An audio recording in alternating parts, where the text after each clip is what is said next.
حضرت مسعود انصاری رضی اللہ عنہ سے روایت ہے کہ ایک آدمی نے نبی کریم صلی اللہ علیہ وسلم کے پاس آ کر عرض کیا، اے اللہ کے رسول صلی اللہ علیہ وسلم، میری سواری ہلاک ہو گئی ہے، آپ صلی اللہ علیہ وسلم مجھے سوار کر دے۔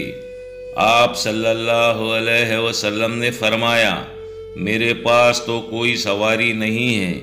ایک آدمی نے عرض کیا، اے اللہ کے رسول صلی اللہ علیہ وسلم، میں اس آدمی کی طرف رہنمائی کرتا ہوں جو اسے سواری دے دے گا۔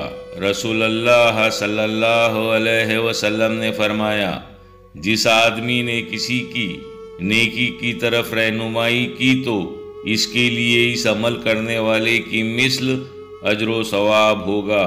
صحیح مسلم 4899۔